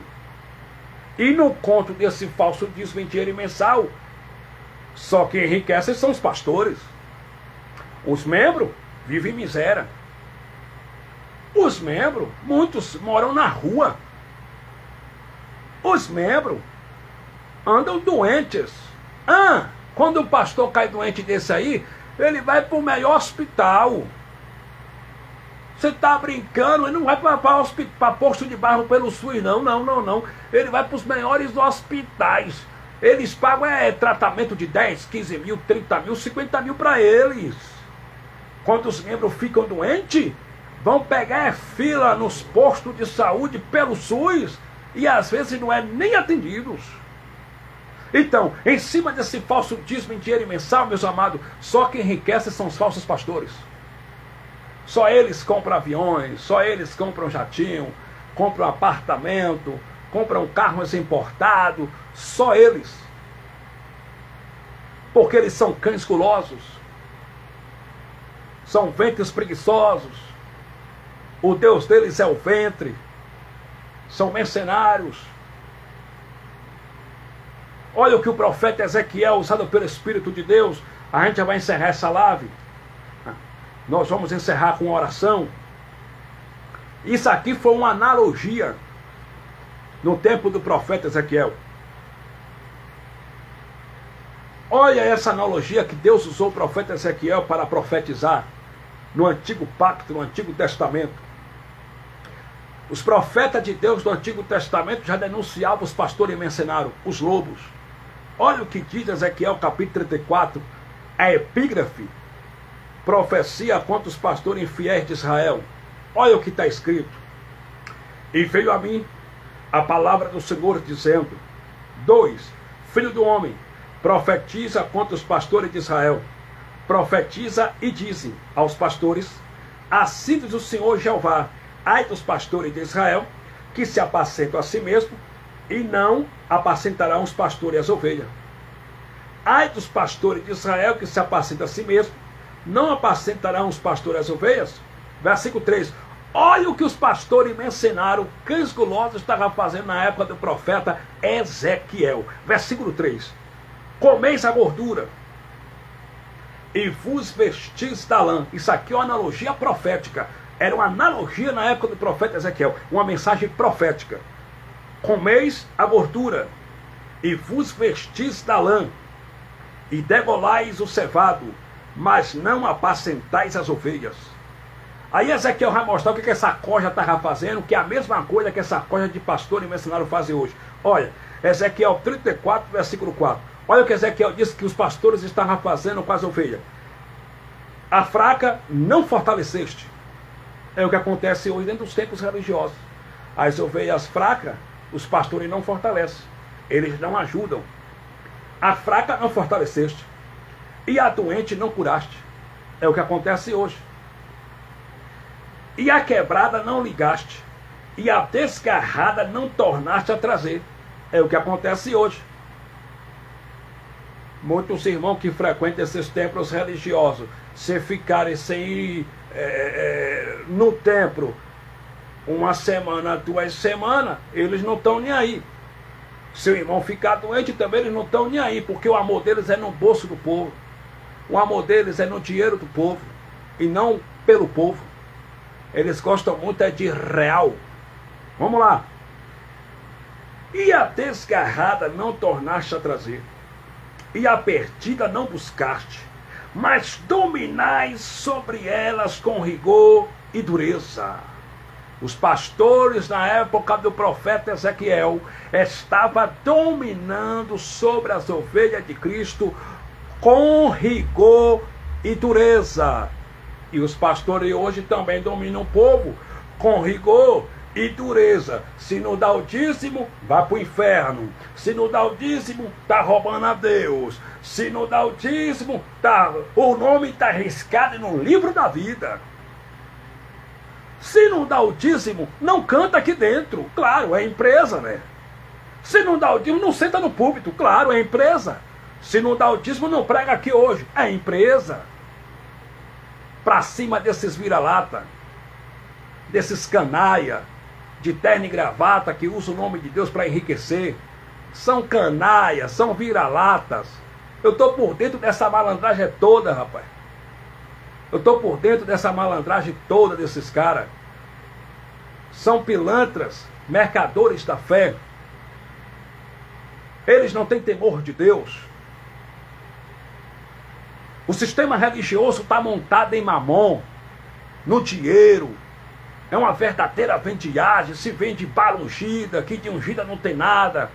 Água ungida, aqui de ungida não tem nada. Tem aquele bazar que, em vez de doarem roupa para os necessitados, eles vendem roupa velha, rasgada, usada. Se vende de tudo. É um supermercado disfarçado de igreja. Mas o povo está mais besta não. O povo está acordando. O povo está despertando, mercenários. A casa de vocês está caindo. O império de vocês está caindo. Ah, mas o meu pastor é presidente. Tem uma grande catedral. É rico, é milionário. Alô? Todo império se derrete diante da mão do Deus grande que eu estou pregando nessa madrugada. Todo império se derrete na mão do Deus grande que eu estou pregando nessa madrugada. O teu império vai cair, mercenário. As horas dos mercenários estão contadas. O teu império vai cair. Caiu, mas caiu o quê? A grande Babilônia, a mãe das falsas doutrinas, do comércio, da comercialização com o nome de Deus. E foi grande a sua queda. Babilônia está caindo, que é o sistema religioso, a mãe da confusão, das heresias, das falsas doutrinas, do comércio com o nome de Deus, porque não vai achar mais pessoas para comprar suas mercadorias, as suas heresias, as suas mentiras. Deus fará juízo com esse sistema. Então Ezequiel já denunciou os pastores no antigo pacto, usado pelo Espírito de Deus. Eles faziam isso com o povo. Só que em Ezequiel, Deus fez uma promessa. Deus fez uma promessa para o seu povo. E qual foi a promessa? Ezequiel capítulo 34, versículo de número 22. Olha o que Deus usou o profeta Ezequiel e disse: eu livrarei as minhas ovelhas para que não sirva mais de rapina, e julgarei entre gado miúdo e gado miúdo. Deus usou Ezequiel e disse que ia livrar suas ovelhas da mão dos pastores mercenários, que dominava sobre elas com rigor e dureza. Eu vou livrar minhas ovelhas da mão desses camaradas. E ele está livrando, viu? Está livrando. Porque hoje, pelas redes sociais, são mais de 35 mil irmãos que frequentavam templo religioso, que levaram 50 anos pagando dízimo, achando que estava dando para Deus, mas nunca foi para Deus esse dízimo aí, porque Deus é espírito, Deus não precisa de dinheiro, Deus não sente fome. Esse falso dízimo em dinheiro mensal que os irmãos davam dentro desses templos religiosos, era para os pastores ficar para eles mesmos e para pagar alto salário de outros pastores. Mas o povo acordou, e esses irmãos hoje não frequentam mais esses lugares, esses cativeiros espirituais que os pastores mencionaram, chamam erradamente de igreja. Não frequentam, pelo contrário, estão se reunindo em graça, estão sem temor do mal, estão firmes com Cristo, seguros, sem temor do mal, e estão aí pregando o verdadeiro evangelho pelo Facebook, no Instagram, no WhatsApp, no YouTube, pregando o verdadeiro evangelho e denunciando o sistema religioso. Deus usou Ezequiel e disse: eu vou livrar minhas ovelhas da mão desses pastores. Versículo 23. E levantarei sobre elas um só pastor. Quem é esse só pastor aqui? E levantarei sobre elas um só pastor, que é Cristo. E ele as apacentará. O meu servo Davi é que há de apacentar. Ele lhe servirá de pastor. Então, Deus usou Ezequiel e disse: e levantarei sobre as minhas ovelhas um só pastor. E esse um só pastor é o Cristo ressuscitado. Ele que é pastor, meu amado. Eu, quando fazia parte do sistema religioso, eu era pastor lá dentro. A religião é tão maldita e maligna que a religião divide pessoas pela hierarquia, pela classe social, pelo dinheiro, pelos títulos, pelos cargos.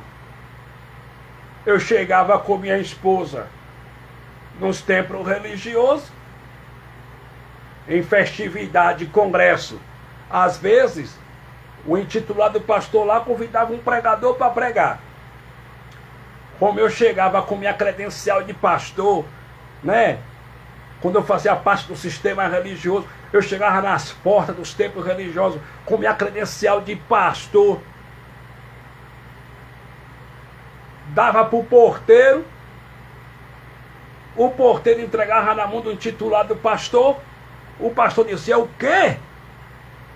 Pastor Fabiano Santana está em nosso meio? Manda ele vir para o púlpito, porque o lugar dele é no púlpito, ele é pastor. E eu subia para o púlpito, e o pregador que ia pregar naquela festa, naquele congresso, o intitulado pastor tirava e falava: quem vai pregar hoje aqui é o pastor Fabiano Santana. Fazia acepção de pessoa ou não fazia? Fazia. Porque quando eu fazia parte do sistema religioso, era só eu dar uma carteirada e eu chegava em qualquer lugar. Chegava nos congressos aí para 10 mil pessoas, dentro dos templos. Chamava o porteiro: pastor fulano de tal, aqui é minha credencial, meu irmão. Ele pegava, apresentava lá para o intitulado pastor: tem um pastor aí da Bahia em nosso meio. Quem é? Fabiano Santana. Chama ele para o altar. E às vezes o pregador que ia pregar lá não era pastor, era diácono. Ele falava: ah, o cara é diácono, eu vou tirar ele e colocar o pastor, porque chegou um pastor em nosso meio. E aí tirava o diácono, colocava rapaz canteiro. Outro dia o irmão prega: quem vai pregar hoje aí é o pastor Fabiano Santana da Bahia que chegou. E eu subia e pregava, porque eu estava com o véu de Moisés no rosto. Eu não conseguia enxergar aquilo que é real. Eu estava com o véu de Moisés. Eu sabia o que era gemada. Eu sabia o que era nomenclatura. Eu sabia o que era título, o que era cargo. Mas eu não conhecia o Cristo ressuscitado. Até que no caminho do meu Damasco, eu tive encontro com esse Cristo ressuscitado. E as escamas da religião caiu dos meus olhos. O peso da religião saiu da minha vida. E hoje, em graça, eu reconheço e estou submetido ao único e bom pastor, que é o Cristo ressuscitado. Ele é pastor, E eu sou filho para a glória do Cristo ressuscitado. Eu não sou pastor, o pastor é Cristo. Glória a Deus. Ele é pastor, meu amado. Nós somos filhos. Todos nós estamos submetidos ao único pastor que é o Cristo ressuscitado. Quando eu fazia parte do sistema religioso, eu tinha aplausos. Eu tinha glamour. Eu era aplaudido. Quase todo dia eu saía para uma agenda. Prega aqui, prega ali, prega aqui, prega ali. Mas como eu pregava a verdade, batia no sistema, na roubalheira dos pastores mercenários. Quando eu estava pregando, muitas das vezes eles desligavam o microfone. Me expulsava do templo. Como eu já fui expulso no templo da Assembleia de Deus Dete, porque de Deus não tem nada lá em Curitiba. Preguei a verdade lá, o mercenário mandou 4 pessoas me pegar pelo braço e jogar lá no meio da rua. Claro, eu apresentei a verdade, mas a palavra de Cristo cumpriu na minha vida, porque ele disse para os seus 2 discípulos, no dia de sua carne, em João capítulo 16, versículo 2, vocês serão expulsos de dentro das sinagogas por causa do meu nome. Sinagoga é templo religioso. Como eu falava a verdade, pregava a verdade num sistema, eles não aceitavam. Eu já era da graça e não sabia. Eu já pregava esse evangelho que eu estou pregando. Muitos tentaram me agredir. Mas quando essas verdades chegou até mim, irmãos, eu fui impactado pela graça. Eu não resisti à voz do bom pastor. Foi ele que me tirou para fora do curral da religião. Quando a pessoa sai do curral da religião, ele tem que dar glória a Deus. Porque quando ele sai do curral da religião, aí sim que ele experimenta o que é liberdade em Cristo. Não é libertinagem, mas liberdade em Cristo. Ele sai para voar. Mas quando ele está na religião, ele não voa, ele não avança, não anda para frente, só vai para trás. Só quem deixa o curral da religião é quem ouve a voz do bom pastor. Para minha carne foi difícil. Está pensando que foi fácil para mim? Deixar os púlpitos, deixar os aplausos, deixar os congressos. A minha foto sempre estava nos cartazes. Meu nome sempre estava lá no outdoor. Pastor Fabiano Santana. Quando eu chegava, o povo vinha me abraçar, me paparicar, segurar minha pasta. Deixa eu carregar a pasta do Senhor. O senhor está precisando de quê? Eu sou que água de coco, o senhor quer o quê? O povo me reverenciava. Para minha carne não foi fácil, mas quando essas verdades chegou a mim, eu não pude resistir ao impacto da graça. A voz do bom pastor, essa mensagem do Cristo ressuscitado entrou dilacerando o meu coração, até que eu me prostrei e também falei: Senhor, que o Senhor cresça, que eu diminua. A honra, a glória e o louvor e o poder e o domínio só pertence ao Cristo ressuscitado. Ele sim é o dono da igreja. A glória é dele, a honra é dele, o louvor é dele, a magnificação é dele, a exaltação é para ele. A glória é de Cristo, meu amado.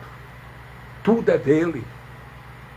Então os profetas já denunciavam os pastores desde o Antigo Testamento. Por isso que Jesus disse: todos que vieram antes de mim são ladrões e salteadores. Porque os pastores no Antigo Concerto, no Antigo Pacto, no Antigo Testamento já roubavam as ovelhas e não apacentavam as ovelhas. Jeremias capítulo 23, Jeremias também denunciou. Olha o que o profeta disse. 5 minutos agora eu encerro. Jeremias capítulo 23, olha o que o profeta também disse, usado pelo Espírito de Deus. Ai dos pastores que destroem e dispersam as ovelhas do meu pasto, diz o Senhor. Versículo número 2. Portanto, assim diz o Senhor, o Deus de Israel: acerca dos pastores que apacentam o meu povo. Vós dispensaste as minhas ovelhas, e as afugentaste, e não as visitaste. Eis que visitarei sobre vós a maldade das vossas ações, diz o Senhor. Versículo 4. E levantarei sobre elas pastores, que as apacentem, e nunca mais temerão, nem se assombrarão, e nenhuma delas faltará, diz o Senhor. Então, os profetas já denunciavam os pastores mercenários. Olha o que Isaías denunciando também os pastores mercenários disse em Isaías capítulo 56, versículo 10 e 11. Glórias a Deus. Isaías capítulo 56, versículo 10 e 11. Olha o que está escrito. Todos os seus atalaias são cegos. Como é que é, Isaías? A maioria dos seus atalaias são cegos. Alguns dos seus atalaias são cegos. Não. Isaías disse assim, usado pelo Espírito de Deus no Antigo Pacto. Todos os seus atalaias são cegos. Ou seja, todos os seus profetas são cegos. Nada sabem. Todos são cães mudos. Não podem ladrar. Por que, Isaías? Andam adormecidos, estão deitados e amam o tosquenejar. Versículo 11. Olha o que o profeta disse. E estes cães são gulosos. Como é que é, Isaías? E estes cães são gulosos. Não se podem fartar. São insaciáveis. Não se pode fartar. E eles são pastores que nada compreendem. Todos eles se tornam para o seu caminho, cada um para a sua ganância, cada um por sua parte.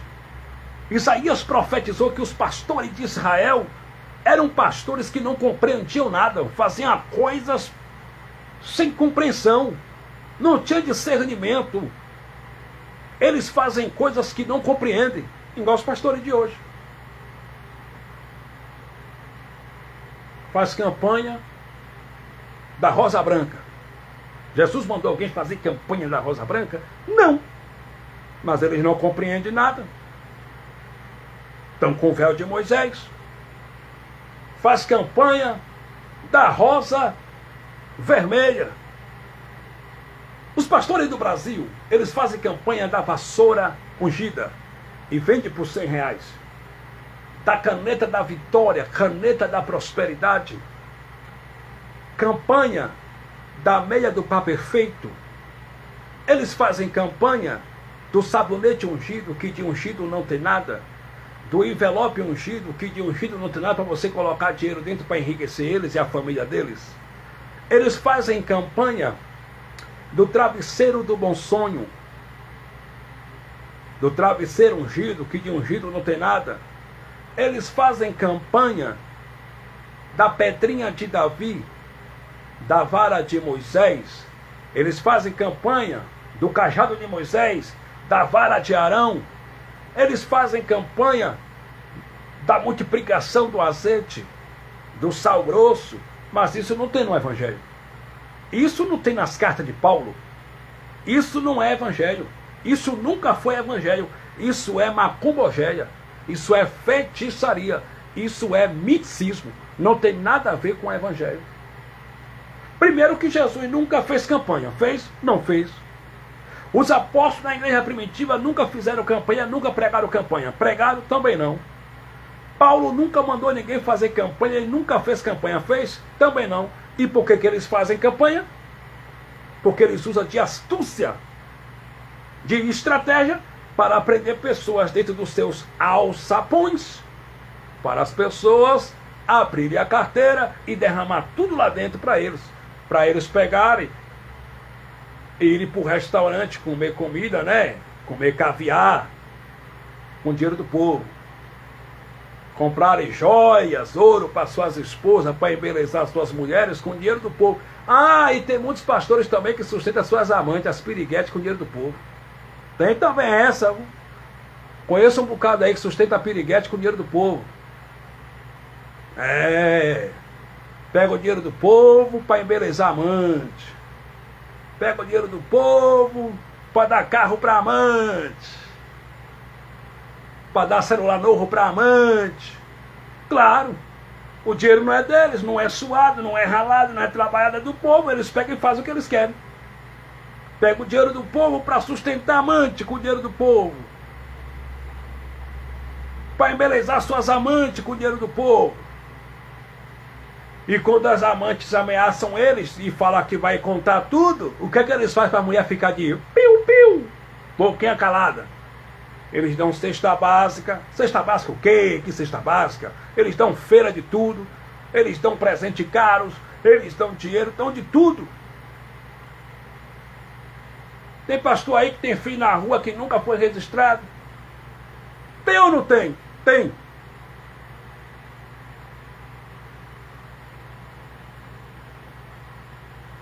Pega o dinheiro da igreja para dar para o filho. Pagar a cocaína que comprou na mão do traficante. Tem essa também. Lá em Feira de Santana, Bahia, tinha um titulado pastor lá que fazia campanha, arrecadava o dinheiro do povo. E o traficante ia na porta dele buscar o dinheiro do pó que o filho comprava direto. O filho de brinquinho na orelha, direto o traficante na porta do pastor. Que bonito, né? E com que dinheiro que o pastor pagava o pó do filho? O dinheiro dos membros da sua chamada erradamente igreja. Que vergonha, né, amados? Direto! Tem uma vez que o traficante queria matar o filho dele, que estava com a dívida muito alta. Ele fez um congresso, fez uma campanha, arrancou o dinheiro do povo, chegou no traficante e pagou a dívida de pó do seu filho. Com dinheiro do povo. Mas esses caras não ajudam quem passa fome. Não ajudam os necessitados. Para arrancar dinheiro para construir catedrais e seus impérios, eles fazem a maior pressão para o povo dar tudo. Mas quando é para tirar uma ofertinha para dar para o irmão que mora de aluguel, eles falam com a falta de amor, eles não colocam tanta pressão. Ele fala, irmão, tem um irmão aqui que está precisando de uma ajuda, né, irmãos? Para pagar o aluguel. Vamos tirar aqui uma ofertinha para ajudar o irmão. Aí depois que ele já arrancou, né, já arrancou o grosso do povo todo, já deixou o povo quase sem dinheiro, que ele vai tirar uma ofertinha para o irmão. E às vezes aquela oferta que entra é 100 conto para o irmão. Ele pega 100 conto e dá para o irmão. Mas o grosso ele já tirou antes, que é para ele e para a família dele. É duro de ouvir? É, mas é a verdade. Irmão Fabiano, o senhor não tem medo de pregar essas verdades, não? Não. Por que o senhor não tem medo? Porque eu estou apoiado no Evangelho, que é poder de Deus. O sistema religioso aí fora, os pastores, estão apoiados em Mamon, no Deus do dinheiro, no Deus da riqueza. Eu estou apoiado no Evangelho, que é poder de Deus. Disse Paulo em Romanos capítulo 1, versículo 16. Porque eu não me envergonho do Evangelho, porque o Evangelho é poder de Deus. Os pastores estão montados em Mamon, no Deus do dinheiro. Eu estou apoiado no poder de Deus, que é o verdadeiro Evangelho da graça do Cristo ressuscitado. Mas o senhor não tem medo de eles matar o senhor, não? Ou então armar para o senhor, não? Meu irmão, a minha vida está na mão do Pai. Se chegar a minha hora de partir dessa para melhor, se chegar meu momento, a minha hora de partir daqui para o céu, não precisa ele armar para mim, não. Uma formiga pode me morder, um inseto, e eu posso morrer. Mas se não for minha hora, pode vir um exército contra mim, o Pai não deixa. Porque aquele que me colocou de pé para pregar essas verdades, ele não me derruba. Quem me colocou de pé para pregar essas verdades, ele não me derruba. E eu vou continuar pregando essas verdades. Eu não tenho raiva de vocês não, pastores. Eu não tenho raiva dos senhores. Eu sou contra o que os senhores fazem em nome de Deus. Eu não ataco os pastores, porque pastor na Bíblia é dom. Eu ataco os mercenários. O profissional da fé. que faz comércio com o nome de Jesus Cristo. É isso que eu sou contra. Mas eu amo os senhores. Eu não quero ver o mal dos senhores. Mas se arrependa da roubaeira de vocês. Larga a mão de ser sanguessuga. Larga a mão de ser explorador. Larga a mão de ser ladrão. Pede perdão a Deus pelo pecado de vocês. Então, meus amados, Isaías disse que eles são pastores que nada compreendem. E diz que cada um por sua parte. E Isaías diz também que eles são cães gulosos. Cada um por sua parte. E Isaías disse, todos, sem exceção. É todos. Ah não, meu pastor só tem uma igrejinha pequena ali, só tem 10 pessoas, meu pastor é honesto. Mas espera aí, irmão, vem cá. Teu pastor cobra dízimo? Cobra, tem ganância. Cada um por sua parte. Cada um por sua ganância. Todos, sem exceção, são cães gulosos. Teu pastor cobra dízimo? Cobra. Tem batismo nas águas? Tem. Tem a chamada erradamente de Santa Ceia? Tem. Ele faz campanha? Faz. Tem ganância. São cães gulosos. Então, os pastores do Brasil, eles são cães gulosos. Só estão interessados em gozar do dinheiro do povo, do apartamento, do carro, mas não ajuda quem está caído, não visita os necessitados, não ajuda as pessoas. E quando eles ajudam alguém, é para dar uma satisfação do seu império religioso, do seu governo religioso, e eles expõem as pessoas ao ridículo. Pega o microfone e fala, irmão João está passando, irmão, necessidade aí, né? E eu quero levantar aqui uma oferta para ajudar o irmão João, para comprar o gado do irmão João. Eles expõem as pessoas, eles filmam e jogam nas redes sociais para todo mundo ver. Eles tiram foto, expõem a pessoa ao ridículo, aí todo mundo fica sabendo que o irmão João estava sem gás em casa. E Jesus disse em Mateus capítulo 6, versículo 2, quando tu for dar esmola, esconde a tua mão direita para que a esquerda não veja. Não faça trocar trombeta. Eles tocam trombeta. O irmão chega, pastor, você não deu uma cesta básica, eu estou passando necessidade com meus filhos. Muitos deles até ajudam, mas antes de ajudar, eles falam, ó irmão, o seguinte é esse irmão tem que ser fiel dizimista. A gente vai orar para Deus abrir a porta para o irmão dar o dízimo, para o irmão prosperar. O irmão não pode sair aqui de nossa igreja que a gente está ajudando o irmão. É uma pressão psicológica. A gente está ajudando o irmão. O irmão não pode sair daqui. Outra coisa também. A gente vai fazer um vídeo aqui, viu, meu irmão? Vamos tirar uma foto aqui para mostrar para outros irmãos, para outras pessoas que nossa igreja ajuda. Está tocando a trombeta. É para dar um governo, é para dar uma satisfação do seu governo religioso. É para dizer assim, não, o dinheiro que o povo dá dentro do meu templo, eu ajudo pessoas. Mentira, meu irmão. Eles pegam 100 conto para ajudar pessoas e o resto, ó, eles põem no bolso. Eles põem no bolso. É por isso que você vê aí todos eles ricos. Mas o império está caindo. Porque Deus está levantando e já levantou nessa nação uma geração poderosa para pregar o verdadeiro evangelho. O evangelho da graça já está em Belo Horizonte, São Paulo, Brasília, Goiânia, Mato Grosso. De ponta a ponta agora é graça, meu irmão. Abba, Pai, é graça. O Pai está levantando verdadeiros homens e mulheres para pregar esse evangelho poderoso. Não de homens, mas o evangelho que Paulo recebeu do Cristo ressuscitado em espírito lá no terceiro céu. Que chega de engano, chega de heresia. Chega, meu irmão, agora é verdade. A verdade de Cristo chegou. A verdade de Cristo chegou. E sabe por que muitos pastores não pregam a graça? Porque o evangelho da graça não traz fama. O evangelho da graça não dá dinheiro, não dá lucro. Sabe por que muitos pastores até conhecem o evangelho da graça, mas não pregam? Porque eles gostam de aparecer. Eles gostam de exibir seus títulos. Eles gostam de exibir seus anéis. Porque eles são senhores dos anéis. E no evangelho da graça não tem glória para homem. O evangelho da graça tira título dos homens e coloca tudo em Cristo, porque a honra nesse evangelho, a glória e o louvor não é para o intitulado pastor fulano de tal. A honra, a glória e o louvor no evangelho da graça é do Cristo ressuscitado eternamente. Oremos. Pai celestial, obrigado por mais uma vez. O Senhor me deu essa condição de pregar esse poderoso evangelho. Eu te agradeço. Que os irmãos, que as irmãs que vão ouvir essa mensagem sejam impactados pelo evangelho da graça do Cristo ressuscitado. Que as vidas sejam libertas do sistema religioso, desse sistema maldito de homens cruéis, desse sistema opressor que vem escravizando vidas, que vem tomando dinheiro das pessoas usando o nome santo do Senhor, ó Pai. Pai, que as vidas possam te seguir livremente em espírito e em verdade. Pai Santo, Paizinho, Pai Eterno, que esse evangelho poderoso entre na vida das pessoas e que as pessoas possam ser libertas do sistema religioso.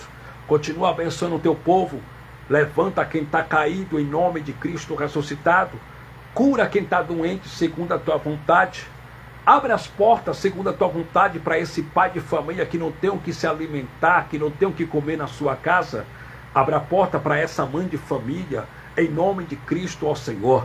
Pai, ajuda esse irmão, essa irmã que se encontra enfermo, doente, cura ele segundo a tua vontade, em nome de Jesus Cristo ressuscitado.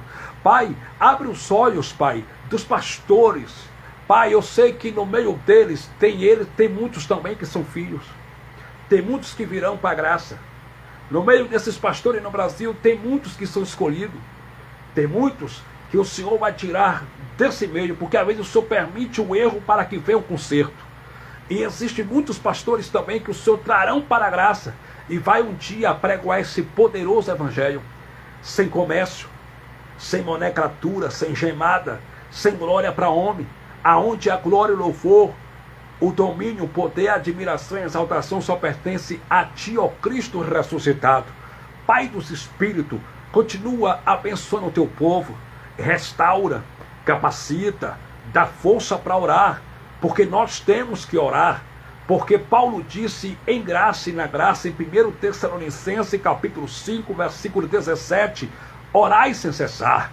Então temos que orar, ó Pai, Pai celestial, continua abençoando o teu povo, pois teu povo já é abençoado.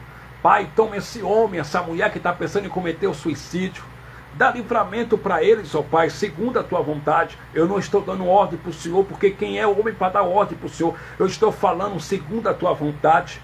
Dá o livramento para esse homem, dá o livramento para essa mulher. Pai, oraia mandavaia xandaramandarabacandaраia. Levanta quem está caído espiritualmente. Pai, dá força para esse irmão orar, para essa irmã orar. Ter uma comunhão contigo por intermédio do evangelho e da oração. Pai eterno, Pai justo, Paizinho, Pai santo, continua levantando verdadeiros pregadores para pregar o verdadeiro evangelho de graça, como Jesus disse em Mateus capítulo 10, versículo 8, dai de graça o que de graça recebeste. Pai, continua dando alegria no coração para os teus filhos. Vai curando as enfermidades segundo a tua vontade.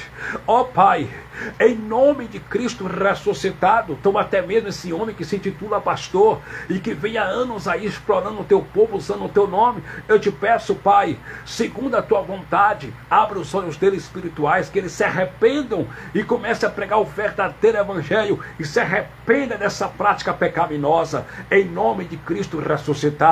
Paizinho, Pai justo, Pai eterno, eu sei que o Senhor tem muitos eleitos, muitos escolhidos dentro do sistema religioso. O Senhor vai continuar trazendo as ovelhas que ainda, Pai, aleluia, Pai, que ainda não estão no rebanho, que ainda não estão fazendo parte do rebanho do Cristo, do pastor Cristo ressuscitado.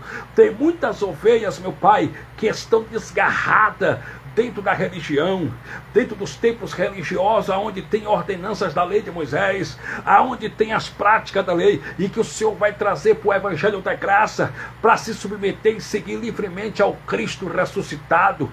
Pai dos Espíritos, se conosco, continua, Pai, nos alimentando, nos sustentando. Eu te agradeço pelo café da manhã. Eu te agradeço pelo almoço meio-dia. Eu te agradeço pelo café da noite. Eu te agradeço pelos livramentos. Eu te agradeço pelo ar que eu respiro. Eu te agradeço por tudo. Muito obrigado. Dá, Pai, uma madrugada de paz, saúde, alegria para os teus filhos, para os teus eleitos. Continua abençoando em nome de Jesus Cristo ressuscitado. Amém. Graça e paz. Deus continue abençoando a todos os nossos irmãos que nos suportou por esses minutos aqui, pregando o verdadeiro Evangelho da Graça. Que o Pai continue abençoando vocês, pois vocês já são abençoados. Compartilhe essa live aí para que outros irmãos também desfrutem dessa pérola da graça de Deus, em nome de Cristo ressuscitado. Irmão Fabiano Santana, seu irmão em Cristo, graça e paz. Fui.